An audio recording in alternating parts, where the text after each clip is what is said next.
A incrível história de um homem que fundou uma cidade e se tornou um mito. Para alguns, um herói, um idealista modernizador. Para outros, um ditador truculento, jagunçista, caudilho. Por isso, este julgamento histórico, simulado em busca da verdadeira imagem do velho cacique que dominou Goiás por 50 anos. Uma página na nossa história, encenada para estudantes e estudiosos do nosso passado recente. Do início ao fim.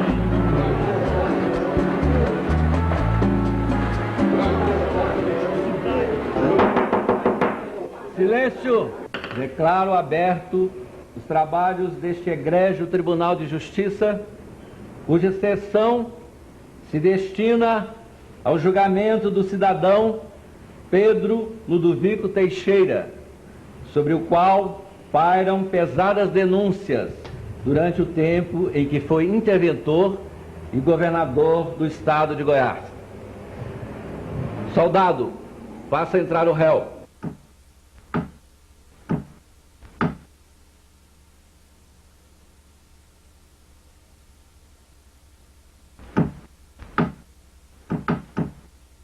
É bom lembrar que Pedro Ludovico teve 50 anos de desempenho à frente deste estado.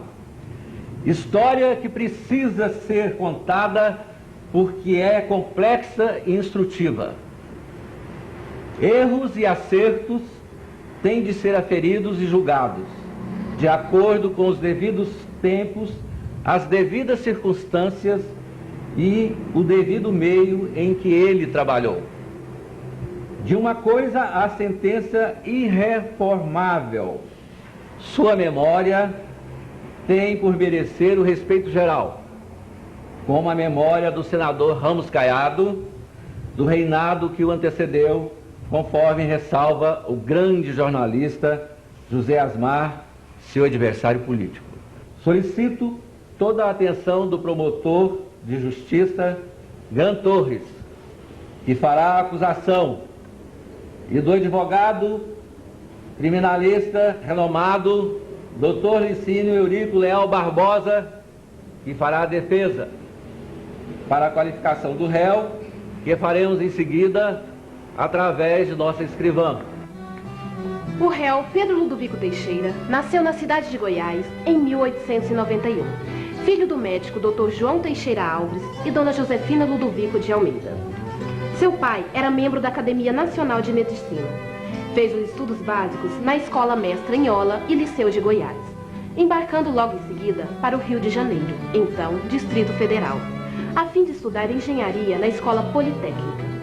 Entretanto, frequentou apenas uma semana do curso, pois a sua frequência mínima exigida o impedia de trabalhar.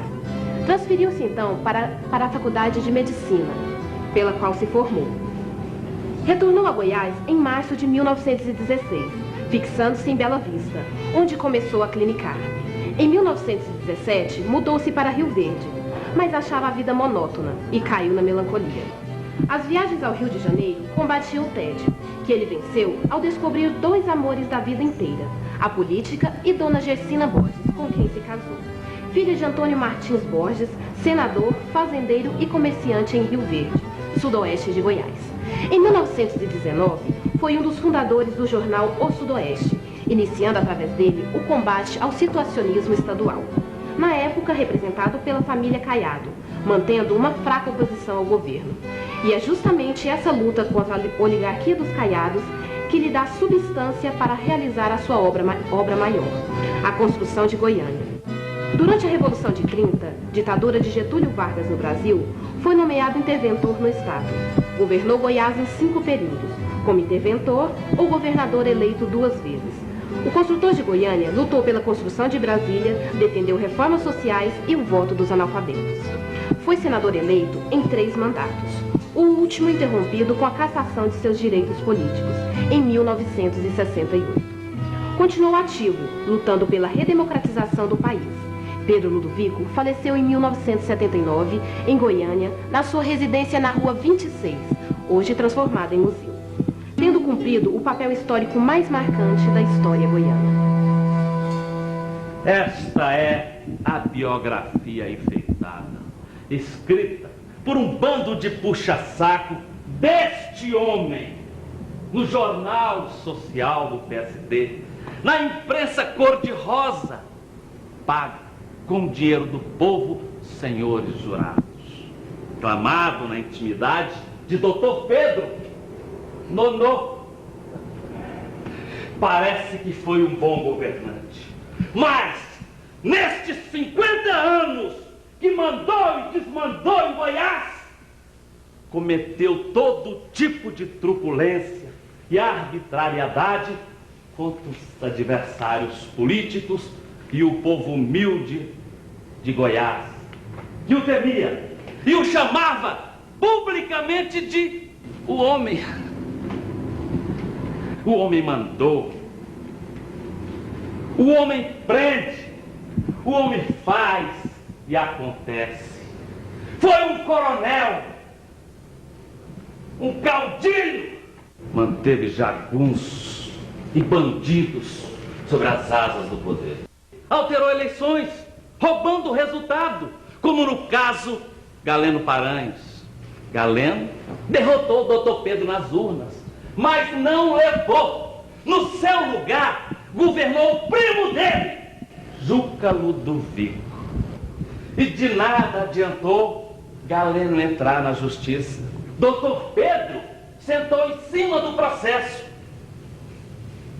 e só deu ganho de causa 7 anos depois, quando Juca Ludovico, o perdedor, já havia exercido o mandato que o povo deu a Galeno Paranhos no calor das urnas. Consta também, senhores jurados, que este coronel, jagunço de Getúlio Vargas, mandou colocar fogo no barraco de pessoas pobres, que vinham de outros estados esperançosos com a construção de Goiânia e que acabavam na miséria. Aqui está o depoimento de um operário que sofreu na pele o problema.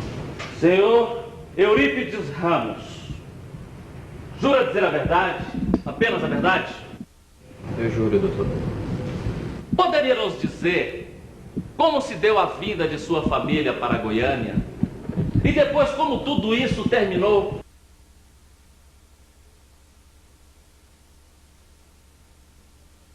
Eu era um meninote, o caçula da família, que vendeu tudo o pouco que tinha em Ipameri, na região da Estrada de Ferro, para vir trabalhar nas obras da nova capital. Meu pai acreditava que aqui podia educar melhor nós, ganhar bom dinheiro e ter uma vida mais controlada.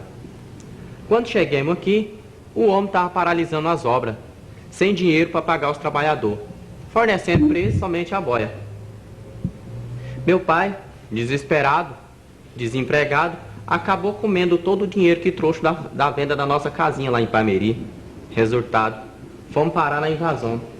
Um lugar onde gente como nós, em todas as bandas do Goiás, para tentar a sorte aqui. Fazia seus ranchos, entrava para dentro deles e esperava as coisas melhorar. Essa era a esperança de meu pai. Mas a área dos ranchos era dos homens construir a nova cidade. Até que um dia, na escuridão da noite de Goiânia, que estava sem luz, porque a enchente derrubou a usina, acordamos com o clarão do jagunço botando fogo na ranchaiada. Mulherada gritava vendo criança queimada. Policiar a cavalo, mandando o pau no lombo dos homens. Uma coisa horrorosa, não gosto nem de lembrar. Naquela época, o escritor Monteiro Lobato esteve aqui. E lá em São Paulo disse na rádio, fazendo chacota, que Goiânia é uma cidade que seduz. De dia farta água, de noite farta luz. É o que a gente ouvia nas rádios. Depois daquela tragédia, o homem levou nós para um barraco de Tauba, lá na Macambira. Meu pai assentou praça na polícia. Minhas irmãs se ajuntaram com o jagunço. A nossa família nunca mais ergueu na vida. O sonho de uma vida controlada virou pesadelo. Coitado do meu pai. Estão vendo, senhores jurados? Este coronel, este cacique, este manda-chuva, além de arrebentar com os pobres, calou a imprensa, mandando assassinar jornalistas, como no famoso caso do jornalista Haroldo Gurgel e os irmãos Carneiros, alvejados por jagunços em pleno centro de Goiânia, na Praça do Bandeirante, a 8 de agosto de 1953. Vejamos agora, na reconstituição do ator Otavinho Bênio, como os jagunços faziam com os jornalistas que ousava criticá-lo. Os pistoleiros Domingo Borrelli, Neném Calango, Pernambuco e José Serapião, supostamente amando de Pedro Arantes, diretor do Departamento de Energia Elétrica do Estado, cercaram os proprietários de Um Momento, um diário que a população lê com avidez. Os irmãos Antônio e João Carneiro, Haroldo Gurgel, incontinentem, atiram neles, só porque o jornal fez uma manchete engraçada, criticando a falta de energia elétrica em Goiânia, que era um problema grave. Os dois jornalistas, gravemente atingidos, vieram a escapar no hospital. Haroldo Gurgel, encostado numa parede lateral do Louro de Hotel, em terreno baldio, onde hoje é a agência central do BEG, Banco do Estado de Goiás. Morreu ali mesmo, tiroteado, no enterro do jornalista. Grande multidão conduz o caixão até a porta do Palácio das Esmeraldas, em protesto contra Pedro Ludovico. Este sai do palácio e vem ao encontro de milhares de populares e diz que a manifestação é injusta e quem não tem nenhuma responsabilidade pelos dolorosos acontecimentos. Não teve? Pedro Arantes também era seu jagunço. Por causa de uma manchete tola no jornal O Momento, Haroldo Gurgel brincou na chamada. Pedro Arantes deu à luz em Campinas. Para o dentista trabalhar sua boca. A notícia publicada causou risos na nova capital, pois faltava energia para todos, menos para o doutor Pedro, dirigentes e amigos. Dias depois, Arantes encontrou Gurgel na praça e ameaçou de morte, enfiando o revólver na boca do jornalista. Conforme relato do presidente da AGI, a apuração do pleito de 3 de outubro vem a ser acompanhada com especial interesse da população. As incertezas, ora Ludovico na frente, ora Galeno Paranhos. Estão vendo, senhores jurados? Este réu aqui presente cometeu mais um crime, o hediondo crime eleitoral, roubando Galeno Paranhos e a vontade soberana do povo, expressa nas urnas. Veja, senhores jurados, os primeiros 15 anos deste homem no poder foram ditatoriais, foram sangrentos. Portanto, ele não merece a fama de bom homem político que ele mesmo mandou forjar. Protesto, meritíssimo. Data vênia. A promotoria só lançou calúnias contra o meu cliente. Protesto concedido. Prossiga, doutor. Senhores jurados, Grande Torres só relatou fatos negativos em que o meu cliente absolutamente não teve culpa. Fatos que ocorreram à revelia de sua vontade como governante. Todas essas calúnias foram intrigas da oposição, mentiras sustentadas pelos caiados no Jornal do Povo, semanário da UDN. Mas Dr. Grande Torres esqueceu-se de dizer que Dr. Pedro fez a mudança da capital, de Goiás Velho para Goiânia. E essa foi a chave do desenvolvimento e modernização de todo esse estado. O promotor esqueceu-se de dizer também que a construção de Goiânia devolveu aos goianos a confiança em si mesmos, depois da pobreza em que mergulhou o povo, com o final das riquezas de mineração e a fragilidade da economia no meio rural. Em pensar-se na grandeza do passado, começou a se pensar na grandeza do futuro. E isso foi a primeira e grande transformação, a que teve lugar no campo da psicologia social. É claro que a transformação da economia rural constitui apenas um dos aspectos do advento da nova capital. Os resultados foram globais para a economia, para a sociedade.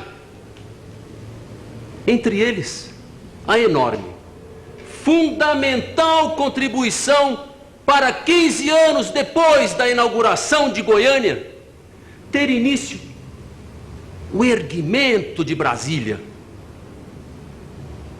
Goiânia foi a base, foi a inspiração da obra do grande presidente Juscelino Kubitschek de Oliveira, nosso querido senador JK.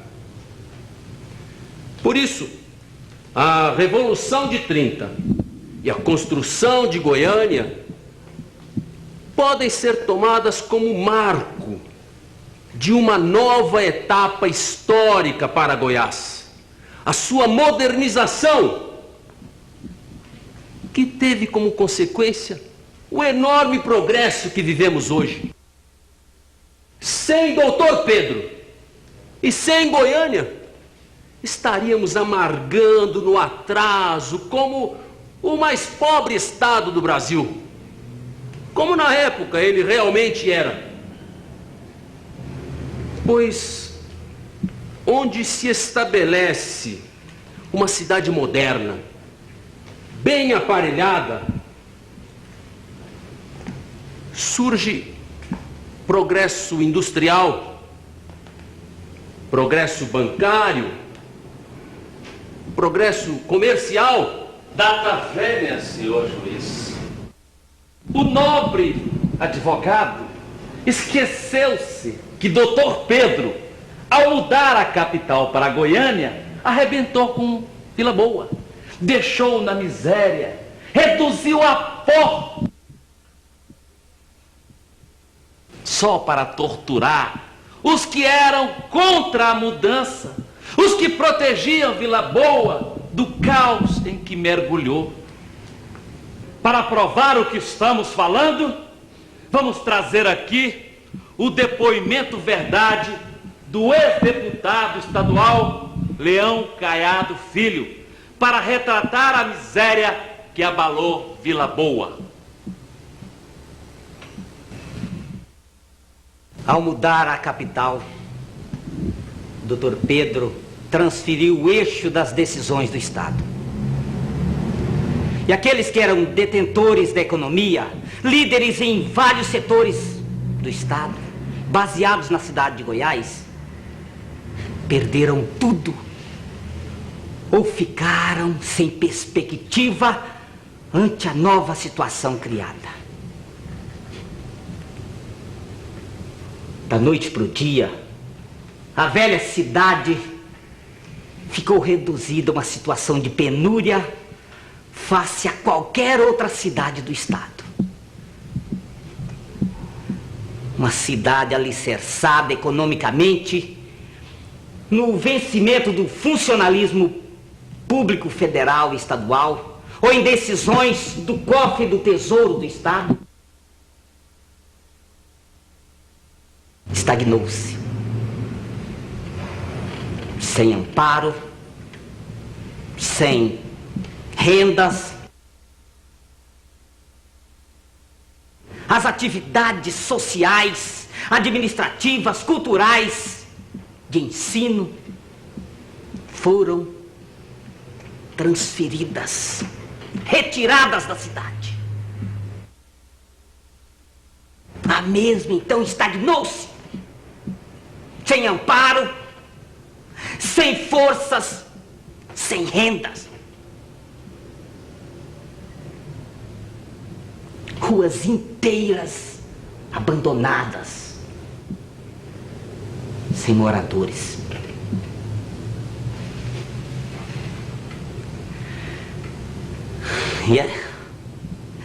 E o sistema de escambo tornou-se modalidade transacional corrente.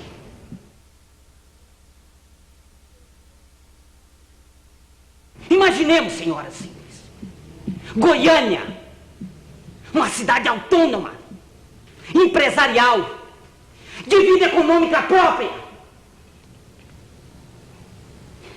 De repente, sem repartições públicas, sem empresas, sem empresários, sem escolas, sem universidades.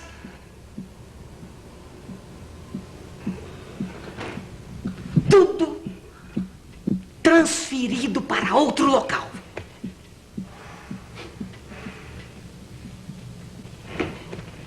Seria o descalabro.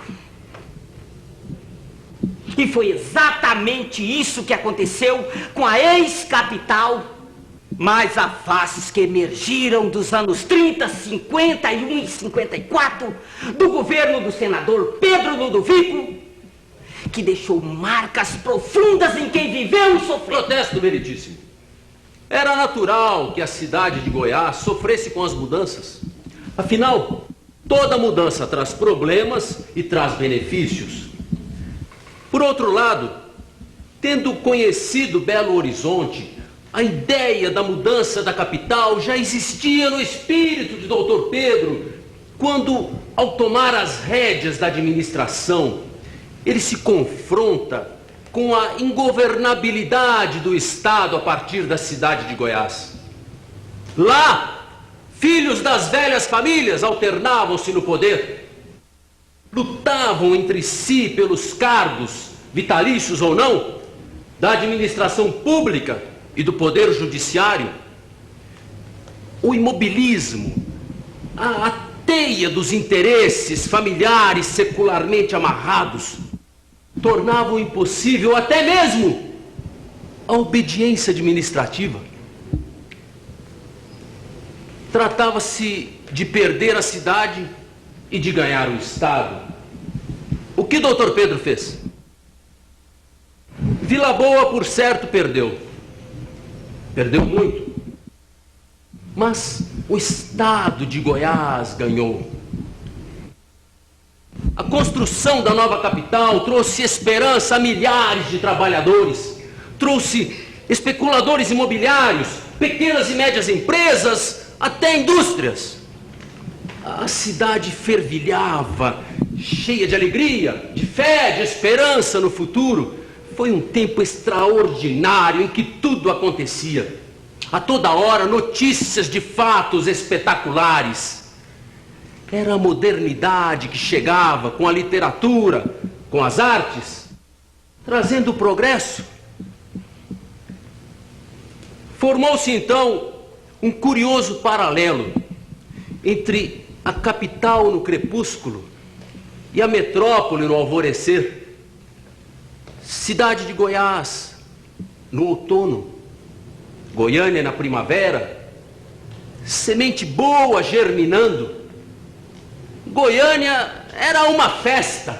Protesto, senhor juiz! O nobre advogado interrompeu a minha testemunha com essa balela. Na verdade, o que o doutor Pedro promovia era tortura, perseguição senhor juiz e senhores jurados. Exijo que a minha testemunha volte a depor. Protesto concedido. Prossiga, senhor Leão Caiado. as faces que emergiram de 1930 do governo do senador Pedro Ludovico. As prisões, vezes e vezes, dos caiados, parentes e amigos em 30 e 32, com alguns adoecendo tão gravemente que, ao serem tirados das masmorras, foram carregados sem forças, indo direto a urgentes tratamentos médicos.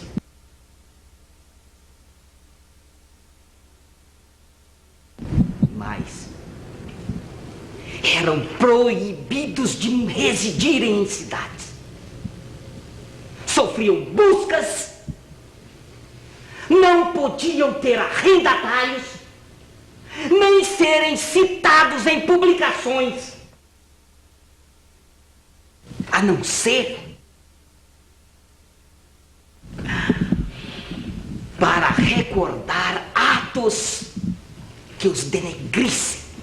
Magistratura, Ministério Público, amedrontados ou politizados, não tinham como dar garantias a seus munícipes. Desculpe interromper, senhor Leão Caiado. Poderia nos dizer como era o ambiente em Goiânia? Em Goiânia, tiroteio, violência eram comuns. Atentados contra jornalistas de oposição, assassinatos. Este era o quadro ilustrativo da época. E não se pode dizer, senhoras e senhores, que o senhor governador ignorava os fatos, ou que os acontecimentos sucediam à sua revelia.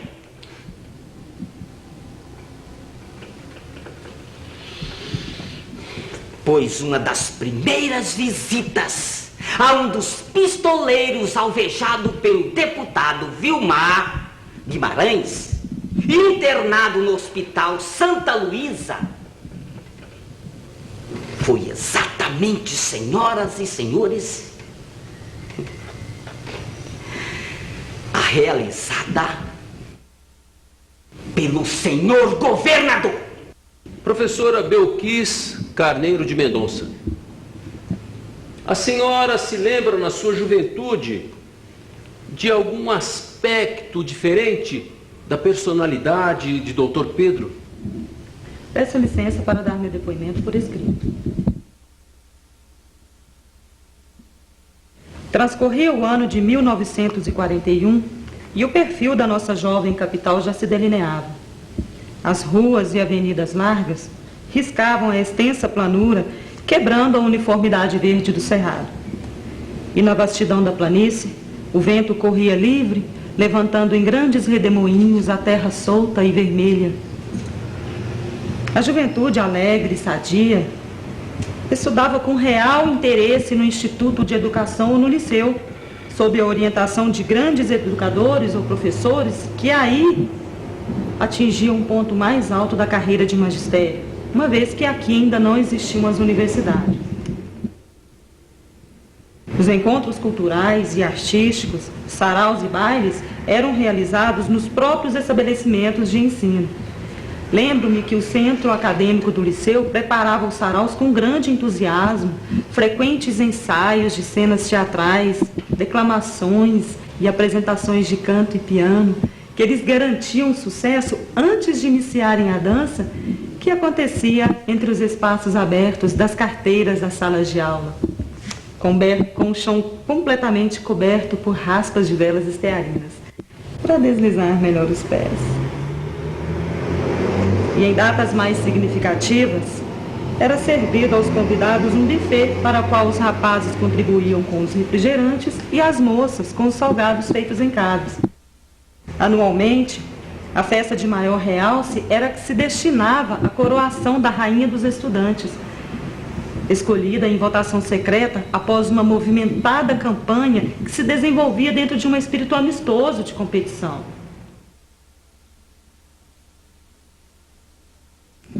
Agora vou demonstrar uma diferente faceta da personalidade de Dr. Pedro Ludovico, por mim presenciada na juventude. Dr. Pedro comparecia ao baile da coroação, prestigiando os eventos estudantis e prestando-lhes com a sua presença uma importância excepcional. Chegava sozinho, mas como sempre muito bem trajado em seu imaculado terno de linho branco, movimentando-se afável e com naturalidade entre os rapazes e moças então presentes. Presidia a mesa diretora dos trabalhos e a eleita era elevada à dignidade real, com a sua fronte cingida pela coroa de rainha. Após a cerimônia, convidava-a a descer do trono, com ela dançando como único par no salão, a valsa que completava a solenidade. Passaram-se os anos, mas a lembrança reporta-me aquele tempo, revivendo a minha grande admiração pelo homem cujo nome sempre estará ligado à história de Goiás. Muito obrigado, pianista e professora Belquis Carneiro de Mendonça, por este depoimento que mostra esse aspecto extraordinário de meu cliente, Dr. Pedro Ludovico. Dr. Pedro foi tão bom governante que até mesmo seus adversários o respeitam. Vamos trazer, por exemplo, o depoimento de quem concorreu e derrotou o candidato dele, Peixoto da Silveira, elegendo-se governador do estado de Goiás, senhor Otávio Lage de Siqueira. Senhor Otávio Lage, como o senhor conheceu Dr. Pedro?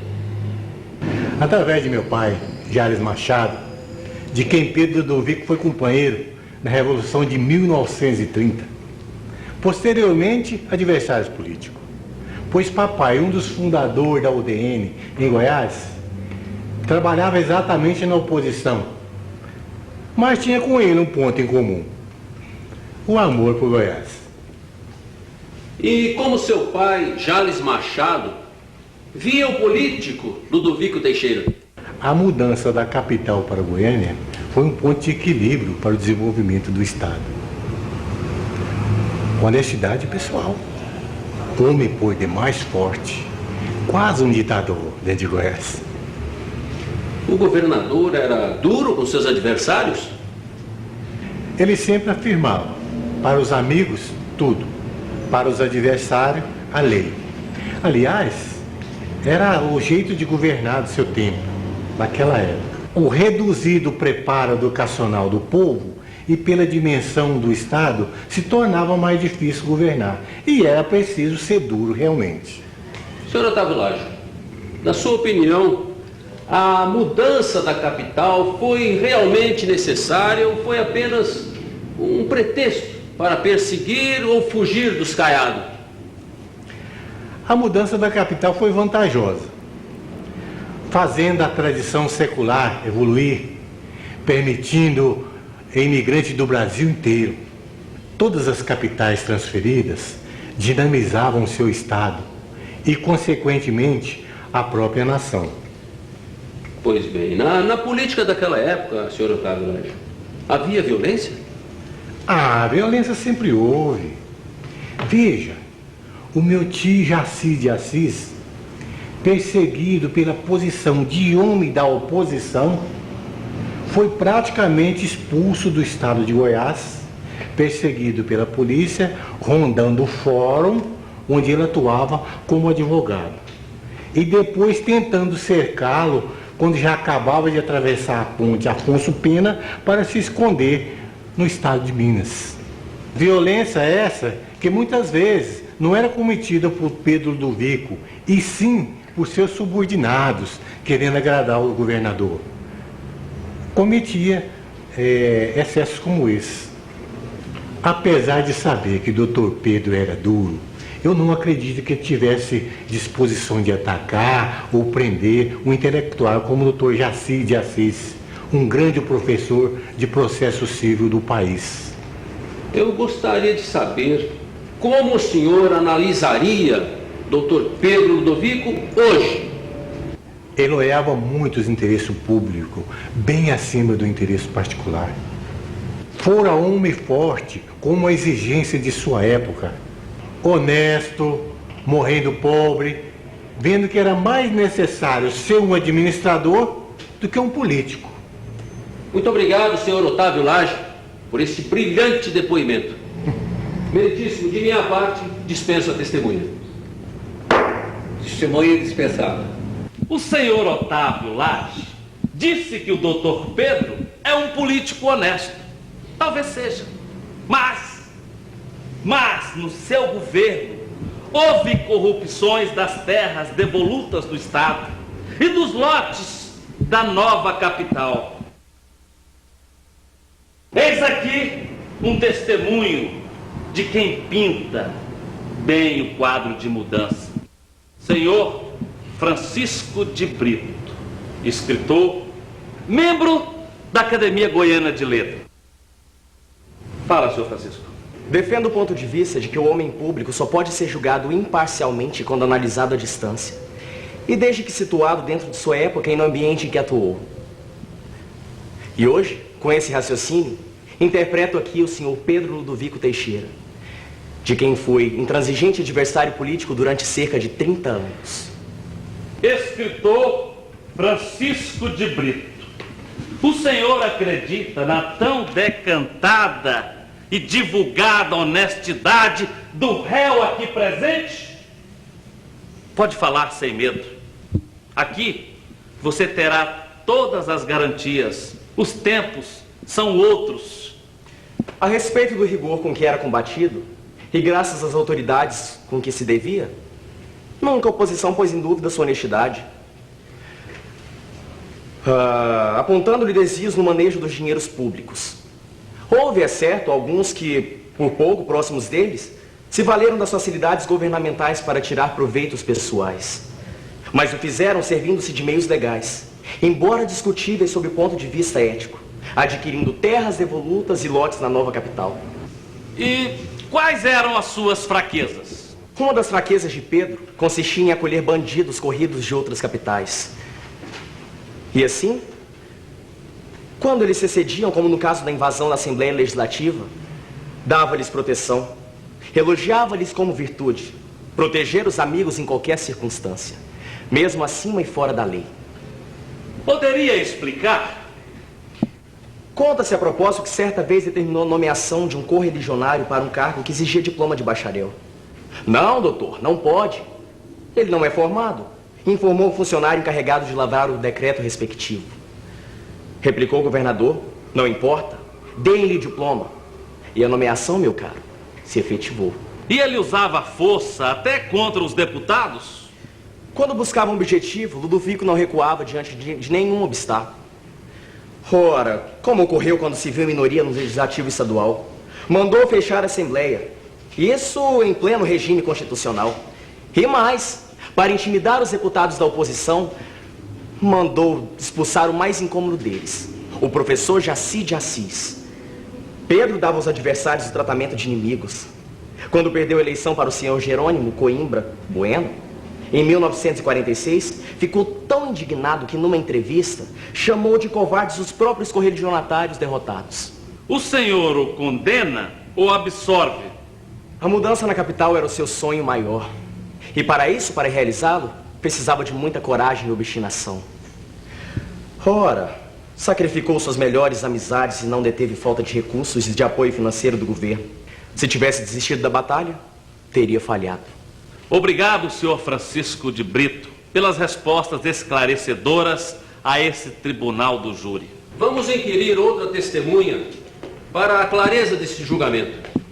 Ouviremos o depoimento do ex-governador de Goiás, José Feliciano Ferreira.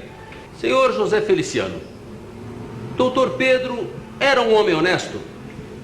A honestidade estava tão confirmada em sua vida que quando construía Goiânia, no período mais difícil das finanças públicas do Estado, o fato demonstrava bem a retidão dos seus compromissos. Não havendo mais verbas do governo federal, Pedro tocava a obra da construção de Goiânia com os recursos minguados do Estado. A receita tributária é muito pequena, o recebimento dos lotes urbanos em dificuldade, a pobreza generalizada daqueles tempos levaram o pagamento da mão de obra e do material de construção civil a um verdadeiro impasse. Pedro então resolveu suspender a construção e mandou avisar os empreiteiros e operários da sua decisão. Os trabalhadores se reuniram e decidiram tocar a obra sem receber, e querendo de Pedro que ele pagasse assim que ele pudesse, e fornecendo somente a alimentação. Tudo acertado, a obra seguiu sem interrupção e no final todos foram pagos. Gesto como esses é que demonstrava a honestidade do fundador de Goiânia. Obrigado, ex-governador José Feliciano, amigo próximo do interventor e réu neste tribunal, doutor Pedro. Mas voltemos ao episódio sangrento da morte do jornalista Haroldo Gurgel, que o nobre colega advogado nega a acusação de Pedro Ludovico, seu mandante. Face do jagunçismo que a oposição tanto tentou explorar como um escândalo internacional na imprensa, e os correligionários do PSD tentavam encobrir para proteger o velho cacique. Veja o que diz Alfredo Nassi, ex-ministro da Justiça no Brasil, no Jornal da Imprensa, em 1953. Em toda a longa trajetória de chefe político, jamais o senhor Ludovico teve que lutar contra a consciência revolta dos seus correligionários. Estes sempre o aceitaram com as suas virtudes e defeitos, os seus erros e acertos, como um grande homem sujeito às depressões próprias das contingências humanas. Já ouvi muitas opiniões considerarem-no capaz até mesmo de dirigir os destinos do país. Nas páginas de O Social e outros na imprensa cor-de-rosa, insinuavam sistematicamente seu nome para ministro da Educação, por exemplo. Esta admiração ingênua, nem sempre subserviente ou calculista, fazia com que muitos, e todos de um certo terror místico, sequer pronunciasse o nome do senhor Pedro Ludovico ou o seu título. Chamavam-no simplesmente de o homem. O homem está zangado, o homem está alegre, cuidado com o homem. E todos sabiam quem era o homem. Nas águas desse manso e amável destino, ia navegando o senhor Pedro Ludovico. Respeitado e temido pelos seus amigos, cujas zangas esporádicas não passavam de resmungos que uma palmadinha nas costas serenava. Como um doce a uma criança. Quando ocorreu a sangueira de 8 de agosto, quando tombou covardemente o jornalista Haroldo Gurgel. Nesse dia, seus amigos viram como num clarão o Apocalipse passeando entre as nuvens. Em face do que aconteceu, à vista de todo mundo, pode o governo justificar-se deturpando os fatos? De nada valerá. Sua condenação se deu em praça pública, no mesmo instante em que Haroldo Gurgel e os irmãos Carneiro Vaz caíram sob as balas de seus agentes. Ali, o povo se levantou, o grande povo sem cor política, pertencente a todos os partidos, com a sua aterradora consciência ferida e humilhada, clamando por justiça e pelos direitos imprescritíveis do homem, há 2 séculos proclamados. A imprensa pode falar, escrever e imprimir livremente, e só responder pelos abusos dessa liberdade nos casos determinados pela lei. Senhor juiz, este homem que acaba de depor era da UDN, partido adversário de Dr. Pedro. Por isso o ataca assim pela imprensa.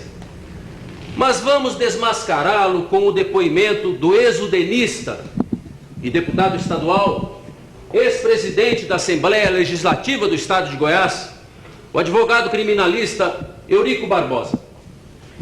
Entre os partidários udenistas, é exacerbado o sentimento anti-Ludovico. Acusavam-o de haver exercido o poder na condição de interventor, e por pouco tempo, 1935 a 1937, como governador, com mentalidade ditatorial, fautor do império da violência, protetor de jagunços. Meninos, eu ouvia tudo isso. E também lia tudo isso no Jornal do Povo, semanário da UDN estadual. No Correio da Manhã, os artigos de Carlos Lacerda me impressionavam. E a todos os simpatizantes da UDN. Partido sob cuja legenda Lacerda foi o vereador mais votado da capital da República em 1946, Rio de Janeiro. Independentemente da minha vontade, caíram assim sobre mim todas as influências udenistas, as pessoais e as culturais. Mudando-me de Morrinhos para Goiânia em 1951, 2 anos depois, comecei o exercício no jornalismo. Fazia em O Popular o noticiário esportivo, reportagem geral e a cobertura dos trabalhos legislativos, Assembleia e Câmara Municipal. O desempenho jornalístico, que é sempre um aprendizado extraordinário, propiciou-me constatar que nem todos os pedecistas eram ruins e nem todos os udenistas eram bons. Esse é o meu depoimento que tenho a dizer nesse exato momento. Professora Almerinda Arantes, a senhora foi deputada estadual atuante ao lado de Dr. Pedro, não é verdade? Sim, é verdade. Eu conheci Pedro Ludovico Teixeira através da minha mãe. A mãe de Pedro era irmã da minha avó, Cândida Ludovico de Almeida. E seu pai foi voluntário na Revolução de 30, ao lado dele? Meu pai sempre acompanhou Pedro Ludovico Teixeira, pois éramos de uma família radicalmente política. Na Revolução de 30, Pedro Ludovico pediu auxílio ao meu pai, que lhe mandou um caminhão cheio de voluntários para ajudá-lo na campanha em Rio Verde. Por isso, minha admiração, não só pelo parentesco, mas sim pela obra que Pedro Ludovico representou para Goiás. Pedro Ludovico foi o redescobridor de Goiás, quando nomeado interventor do Estado pelo então presidente Vargas. Dizem os opositores que a senhora foi vítima de Dr. Pedro em Ipameri. Passou a ter fome lá por perseguição do governador? A verdade não é bem assim. Professora, como sempre fui residir em Ipameri. Fomos transferidos. Eu, como diretora de grupo escolar, e meu marido como fiscal de rendas. Naquela cidade, filiei-me ao PTB, onde fiz campanha para Getúlio Vargas à presidência da República e para o governo do estado de Goiás, Pedro Ludovico Teixeira. Havíamos perdido a eleição para o engenheiro Coimbra Bueno, uma boa pessoa, mas que infelizmente estava cercado por elementos carunchosos da UDN. Pessoas vingativas, maldosas. Sem experiência política, Coimbra Bueno fez um dos piores governos que Goiás já teve. Cheio de vingança, de perseguições, de ódio. um dos primeiros decretos que ele fez foi exonerar todos os fiscais de rendas e diretoras de grupo, das quais eu era uma delas. Foi neste governo que eu e meu marido vivemos as piores privações, as maiores humilhações que um ser humano pode sofrer. Eu com 10 filhos menores, o marido desempregado, Dr. Pedro me abraçou e disse: se eleito for, Dona Almerinda Arantes poderá escolher o cargo que quiser no governo. Escolhi a divisão de ensino primário. Mudei então para Goiânia. Meu marido retomou o cargo de fiscal de rendas. Me instalei numa casa na rua 24, Centro, onde resido até hoje. Estão vendo, senhores jurados? O meu cliente, Dr. Pedro Ludovico, era uma figura humana que nunca deixou os amigos na chapada, no abandono da triagem. A deputada Almerinda Arantes é testemunha disso. Vamos chamar outra testemunha para elucidar este julgamento histórico. Ouçamos o que tem a dizer o jornalista Haroldo de Brito Guimarães para situar Ludovico Teixeira no final de sua carreira. Por favor. Defesa, meritíssimo. Bem, eu estive com ele 4 anos antes da sua morte, que se deu aos 88 anos, e ficamos na sua sala de visita, sua residência. Por lá estivemos 1 hora, 1h30, e trocamos ligeiras palavras, ligeiras. Na verdade, eu pegava carona com meu filho Haroldo Escher, de 8 anos, que queria saber sobre a incrível história de um homem que havia criado uma cidade onde o menino nascera. Para mim foi extraordinário. Lá estava eu, no canto da sala, observando um velho de 84 anos conversando com um menino de 8 anos.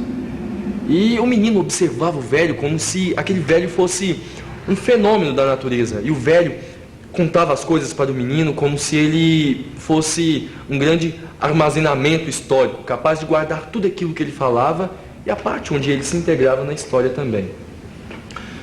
Aos 84 anos, Pedro Ludovico não me pareceu velho, pelo contrário.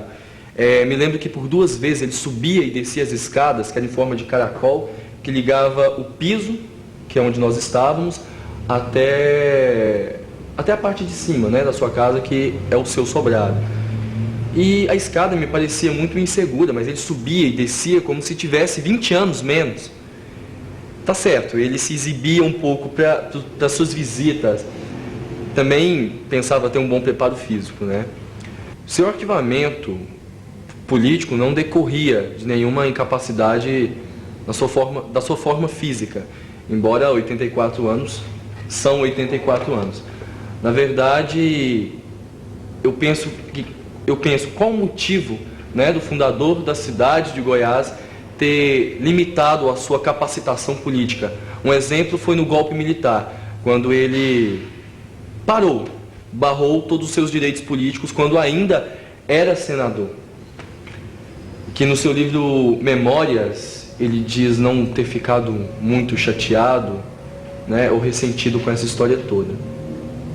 Eu penso que dizer que ele foi derrotado pelo golpe militar de 1964 é inconveniente, porque na verdade Pedro Ludovico já estava completamente liquidado. Aliás, a sua liderança, até onde eu sei, acompanhou perfeitamente a marcha da natureza, que até onde ela existe, na verdade, que seria o nascimento, a maturidade e a morte. Como é frequente na história, seus personagens quase nunca conhecem o seu verdadeiro papel, que são levados pelos acontecimentos da vida. Pedro Ludovico sabia muito bem qual era a importância da transferência da capital e da formação da cidade de Goiânia. Ele só não entendia muito bem as concepções sociológicas que causaria mais à frente, digamos assim. Culturalmente falando, Pedro Ludovico era limitado. Como diria o escritor Bernardo Ellis, ler lá o seu francês snobismo da classe dominante de outros tempos. Basta, porém, ler o seu livro de memórias para entender a precariedade de sua confusão intelectual. Podemos dizer também que Pedro Ludovico morreu politicamente no Estado Novo. De certo, ele tentou imitar um pouco Getúlio Vargas, o que não passou de um canto de cisne. Do ponto de vista pessoal e humano, sua queda foi dolorosa. Ele se via traído pelos seus correligionários. O certo é que, ao ser cassado, em 69, quando ele tinha 78 anos, ele confessa em sua bibliografia completamente estar desalentado, porque a ele doía ser trocado na liderança de seu partido por pessoas éticas e moralmente desqualificadas. Mas a história é assim, não é? E não adianta chorar. Obrigado, jornalista Haroldo de Brito Guimarães. Meritíssimo, de minha parte, dou-me por satisfeito. E para encerrar os debates deste egrégio tribunal de júri popular, vamos ouvir o réu. O homem que se tornou a figura mais importante da história de Goiás ao construir uma cidade. Senhor Pedro, ponha-se de pé. Senhor Pedro, como se sente ouvindo tantas acusações feitas ao senhor? Tenho prazer de ter vivido a vida que vivi, apesar dos tropeços, dos aborrecimentos, de vivê-la perigosamente. Entrando na refrega política, como dizia, comi o pão que o diabo amassou. Se eu voltasse ao passado, agiria do mesmo modo, enfrentando todas as dificuldades que me apresentassem. O senhor acredita que foi mesmo um bom homem público?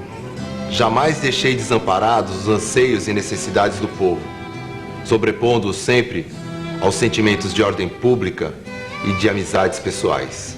O senhor soube respeitar o povo e seus adversários?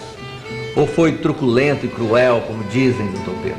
Assis Chateaubriand, criador dos Diários Associados, chamava-me de caudilho, de jagunço, em tom de brincadeira. Respondi-lhe que não, que uma pessoa que tem tanto respeito pela vida humana como eu, não pode ser jagunço nem caudilho. O que sentiu quando foi cassado pelo golpe militar que lhe retirou a força do Senado, tal qual o senhor fez em 1930, cassando seus direitos políticos? Não tive um minuto de aborrecimento ou de mágoa quando soube da minha cassação. Doutor Pedro, por favor, as palavras finais em sua defesa. Amo a minha terra. A ela dediquei toda a minha vida, toda a força de meu ideal e todo o calor de meu entusiasmo.